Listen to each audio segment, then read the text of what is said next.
स्वागत है आप सभी का तौर राजपूत मोटिवेशन में। बहुत बार हमारे साथ में क्या होता है, बहुत बार जब शेयर मार्केट करता था, यानी कि निफ्टी 50 में जब भी करता था, मैं ऑप्शन बाइंग करता था, तो मेरे साथ में सबसे बड़ा प्रॉब्लम क्या होता था। एक तो मेरे को ये समझ में नहीं आता था कि मेरे को बाय कहाँ करना है, मेरे को सेल कहाँ करना है। मैं सोच ही नहीं पाता था। ये सब चीज़ें ना मेरे लिए बहुत एक तरह से बहुत बड़ी प्रॉब्लम थी। एक हेडेक होता था दिमाग में ना, एक केमिकल का लोचा होने लगा था कि मार्केट में क्या हो रहा है यार, क्या करूं क्या ना करूं। और गलती से कब मैं बाई कर देता, मैं ये सोच देता था कि मार्केट बहुत नीचे आ चुका है, हैमर बन चुका है, बाई कर दो, और यहाँ से थोड़ा सा प्रॉफिट देखने को मिलता है और फिर यहाँ पे हिट हो गया। फिर मैं क्या करता था, गलती से यहाँ पर क्या करता था कि मैं यहाँ पर थोड़ा सा मैं देखता था कि यहाँ से रेड कैंडल बना, सेलिंग कर देता, मार्केट ऊपर जाके मेरा ऐसे हिट हो जाता था। तो बहुत बार ना हम लोग इतने फंस जाते हैं कि हम लोगों को समझ में ही नहीं आता है कि मार्केट में हम लोग ट्रेड कैसे करें। तो इस तरह से कोई भी आदमी ना शेयर मार्केट में अगर हम बात करें, नॉर्मली अगर हम लोग बात करें तो नॉर्मली ना वो प्रॉफिट कर ही नहीं सकता। उसके लिए ना एक बहुत बड़ा कलेजा भी चाहिए होता है ऑप्शन में, अगर आप पता है ऑप्शन में। और दूसरा क्या होता है, एक 100% श्योर स्ट्रेटजी। 100% श्योर स्ट्रेटजी का मतलब क्या होता है, देखिए 100% का मतलब ये नहीं है कि वो 100% काम करेगी, लेकिन 100% ये होना चाहिए कि मैं इसके हिसाब से ही काम करूँगा, ये होना चाहिए। क्या होता है कि हम लोग एक तो न्यूज़ देख लेते हैं, फिर हम लोग दूसरे इंडिकेटर लगा लेते हैं, सारी चीज़ें ना हम लोग करने लगते हैं। अब मैं यहाँ पर आपको 2-3 चीज़ें समझाने वाला हूँ कि कौन सी चीज़ें यहाँ से सबसे बेस्ट होती है, उस चीज़ को समझना ज़रूरी है। देखो, अगर आपको प्राइस एक्शन समझ में आता है तो उस चीज़ को समझने की कोशिश करना है कि अगर प्राइस एक्शन समझ में आता है, पहले तो प्राइस एक्शन समझने की कोशिश करो कि प्राइस एक्शन होता क्या है। अगर प्राइस एक्शन अगर आपको समझ में आ गया, आपने इसमें मास्टरी कर ली है, तो फिर आपको कोई प्रॉब्लम नहीं, प्राइस एक्शन से ही ट्रेड करो। हाँ, इसमें थोड़ा सा एक प्रॉब्लम होगा कि यहाँ पे आपका एसएल बड़ा हो सकता है, प्राइस एक्शन की वजह से क्या होगा, एसएल बड़ा हो सकता है, लेकिन प्रॉफिट होने का भी प्रॉफिट भी बड़ा होगा। ये चीज़ें आपको याद रखना ज़रूरी है कि प्रॉफिट भी क्या होगा, बड़ा होगा।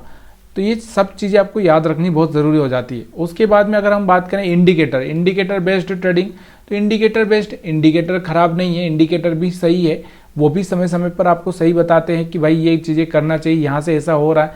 लेकिन देखो, किसी की भी गारंटी नहीं, ना तो प्राइस एक्शन की गारंटी, ना इंडिकेटर की गारंटी है।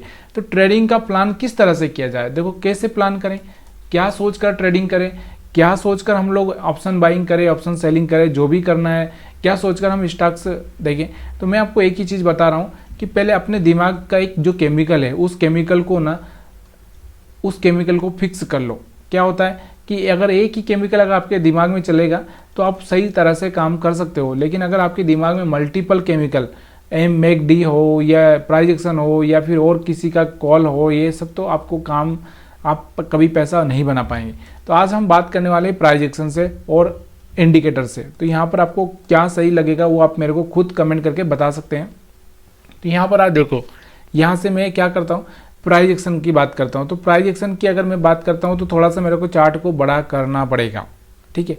अब यहाँ पर प्राइस एक्शन की मैं बात कर रहा हूँ, तो प्राइस एक्शन क्या होता है, सबसे पहले तो इस बात को समझना कि देखो, मार्केट अगर बाइंग ट्रेंड में है, मतलब मार्केट बढ़ रहा है, तो मार्केट किस तरह से काम चलेगा, इसी तरह से चलेगा, ठीक है, इसी तरह से। इसके सिवाय मार्केट ना चल नहीं सकता। अगर मार्केट बाइंग में होगा तो इस तरह से ही जाएगा।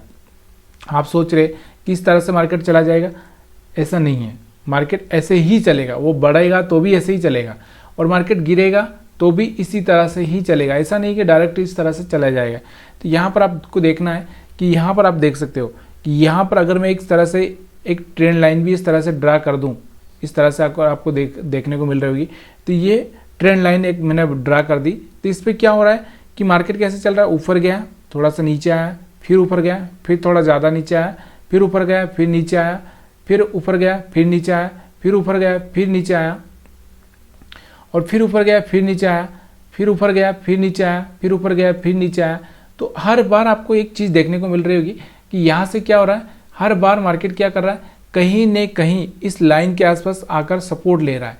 तो चलो मैं आपको फिर से समझाता हूँ कि देखो, यहाँ से मार्केट ने क्या किया कि ये वाला लो था, उसके बाद दूसरा ये लो है, तीसरा ये लो है, चौथा ये लो है, पांचवा ये लो है, स्विंग लो की बात कर रहा हूँ मैं। तो यहाँ पर ये स्विंग लो है, यहाँ पर ये स्विंग लो है, और यहाँ पर आपको दिख रहा होता है ये वाला स्विंग लो है, और यहाँ पर ये वाला स्विंग लो है, और यहाँ पर ये वाला स्विंग लो है, यहाँ पर ये वाला स्विंग लो है, और यहाँ पर ये वाला स्विंग लो है। तो आपको दिख रहा होगा कि यहाँ पर खाली एक जगह थोड़ी सी मिस्टेक ज़्यादा हो चुकी थी। यहाँ पर आपको दिख रहा होगा कि यहाँ पर ये वाला ब्रेक कर दिया था, लेकिन इसके नीचे क्लोजिंग नहीं दी इसने, वापिस से मार्केट ऊपर चला गया। समझ में आ रहा? तो ये चीज़ें आपको देखना है कि मार्केट क्या कर रहा है, कि हर हाल में आपको दिख रहा होगा इस तरह से एक सीढ़ी बनाता हुआ ही जा रहा है यहाँ से ऊपर की साइड में, कभी भी अपना स्विंग लो ब्रेक नहीं कर रहा है। तो मतलब मार्केट क्या होगा कि हमको क्या करना है कि जब भी मार्केट इस तरह से मार्केट काम कर रहा है, तो जब भी इस पॉइंट पर आए तो हमको क्या करना है, बाइंग पर फोकस करना है। लेकिन मैंने आपको बताया है कि इसमें टारगेट आपको बड़ा रखना पड़ेगा।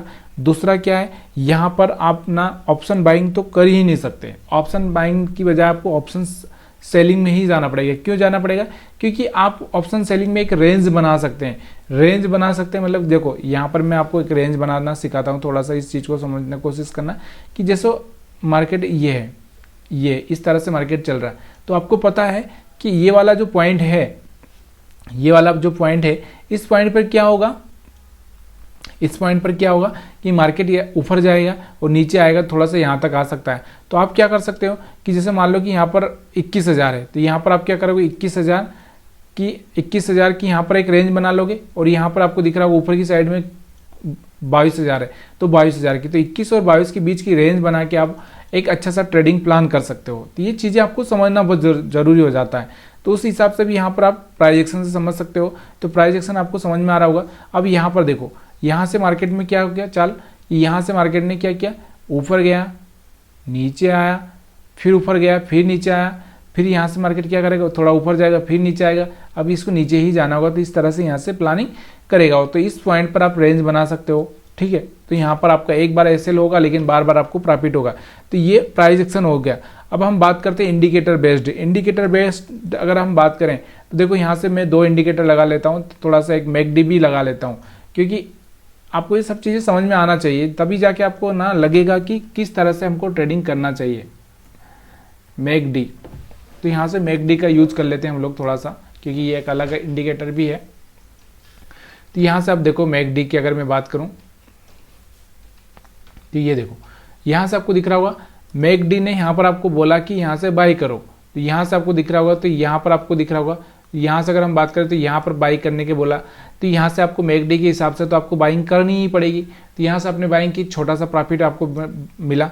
यहाँ से आपको मैकडी ने बोला कि यहाँ से सेल करो, तो यहाँ से इस अगर कंडीशन में अगर हम देखें तो यहाँ पर कहीं पर सेलिंग कर दिया, तो यहाँ पर सेलिंग करके प्रॉफिट हो चुका है आपको, ठीक है। यहाँ पर आपको दिख रहा होगा मैकडी ने यहाँ पर आपको बोला कि यहाँ पर, तो यहाँ पर आपको बोला कि सेल करो, तो यहाँ से सेल करके भी प्रॉफिट हो गया।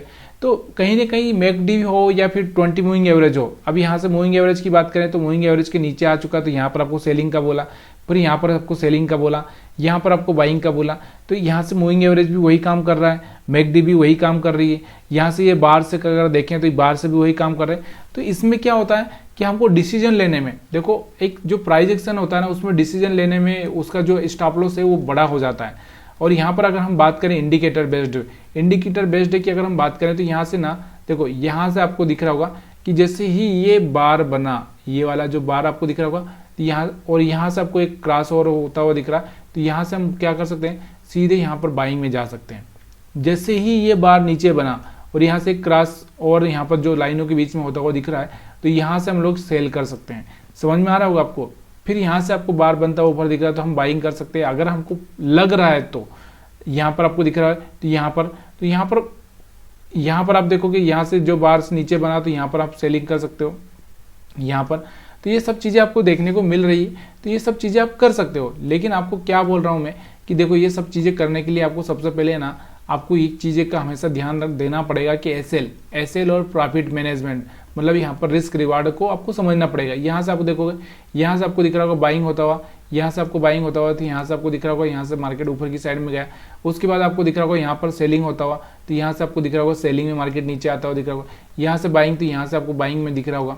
यहाँ से आपको दिख रहा होगा सेलिंग, तो यहाँ से सेलिंग में दिख रहा होगा। यहाँ से आपको बाइंग। लेकिन ये जितना मैं बोल रहा हूँ उतना आसान नहीं है। इसके लिए ना आपको भरपूर प्रैक्टिस की ज़रूरत है और भरपूर रिस्क रिवार्ड। और दूसरा क्या है, यहाँ पर आपको सही डिसीजन लेने के लिए सही तरीके से आपको सब चीज़ें पता होना चाहिए, तभी जाके आप यहाँ पर पैसा बना सकते हो। तो वीडियो देखने के लिए आप सभी का बहुत बहुत धन्यवाद। अगर मेरी नज़र में अगर आप देखना चाहते हो कि कौन सी चीज़ इंडिकेटर सही है या प्राइस एक्शन सही है, तो मैं आपको ना देखो, अगर आप बड़ा लॉस ले सकते हो तो यहाँ से प्राइस एक्शन, मतलब जो मैं आपको बोल रहा हूँ, ऑप्शन सेलर के लिए प्राइस एक्शन सबसे सुपर चीज़ है, लेकिन अगर ऑप्शन बायर के लिए है तो इंडिकेटर सही है।